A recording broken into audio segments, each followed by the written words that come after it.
sampai istilahnya mau dibujuk, mau dipaksa, tetap tidak dibuka. Karena betul, mau dibuka, mau tetap dipegang itu adalah kembali ke pribadi masing-masing. Jadi begitu pun mengontrol dalam pembelajaran itu, bagaimana melakukan perubahan itu dari kita sendiri.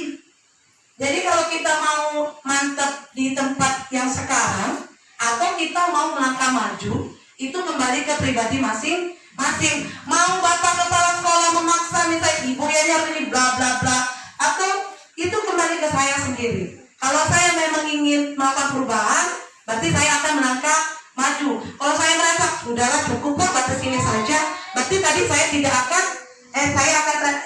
kembali ke pribadi masing-masing. Stimulus itu seperti respon, ya. Respon terhadap teori kontrol yang hari ini akan saya kenalkan kepada Bapak Ibu. Kalau stimulus respon, kita mencoba mengubah orang agar berpandangan sama dengan kita. Ya, ke murid itu. Pokoknya kalau misalnya pertanyaannya seberapa esai, kita jawabannya harus sama persis dengan guru.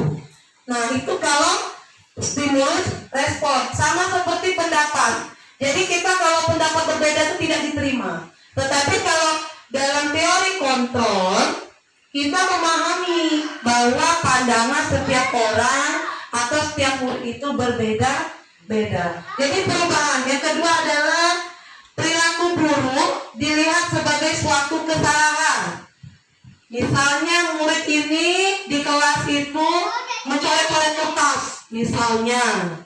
Kalau kita kan kalau stimulus respon pasti langsung membentak, memarahi. Nah, tapi kalau melalui teori kontrol, kita tanya, kok mengapa nak mencoret-coret kertas? Nah, kita kan dengarkan dulu apa alasannya. Terus yang ketiga, yaitu orang lain bisa mengontrol saya. Seperti yang kepalan tangan tadi. Kalau selama ini mungkin kita melakukan kegiatan itu dengan paksaan, dengan dorongan orang lain, tetapi ini tidak. Hanya diri kita yang memiliki andil terhadap diri kita. Apakah kita akan melakukan yang baik atau yang buruk, itu balik ke pribadi masing-masing. Selanjutnya itu pemaksaan ada pada saat bujukan gagal. Ya, kalau misalnya pada stimulus respon, kita itu memaksa, walaupun membujuk tapi masih memaksa. Nah, seperti tadi mungkin saya memaksa Bu Dona, pokoknya Bu Dona harus, kalau kata saya buka. Tetapi kalau pada teori kontrol, kita melakukan kolaborasi. Jadi seperti saya tadi mungkin saya bertanya, mengapa Bu Dona tidak memberikan barang berharganya sama saya? Alasannya apa? Yang ke 1, 2, 3, 4, 5. Yang keenam, model berpikir menang kalah, win-lose. Kalau sekarang mungkin Bapak Ibu pernah mendengar win-win solution. Mungkin pernah mendengar? Ya.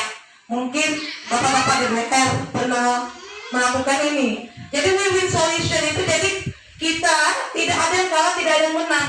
Semua pendapat, semua alasan yang diberikan siswa kepada kita, semuanya menang. Karena mereka memiliki pendapat masing-masing. Mungkin mereka terlambat itu mengapa? Mungkin saya tidur Bu semalam karena buat PR, tidak langsung menghardik. Jadi kita punya hasil atau titik akhirnya adalah win-win solution. Struktur apa yang akan saya jelaskan selanjutnya, yaitu menurut Bapak Dr. William Glasser.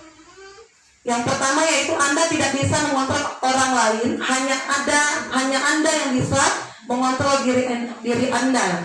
Selanjutnya adalah semua perilaku memiliki tujuan. Itulah tadi kembali ke motivasi. Motivasinya apakah untuk menghindari hukuman atau untuk mendapat imbalan, ya seperti pertanyaan hukuman dan penghargaan tadi.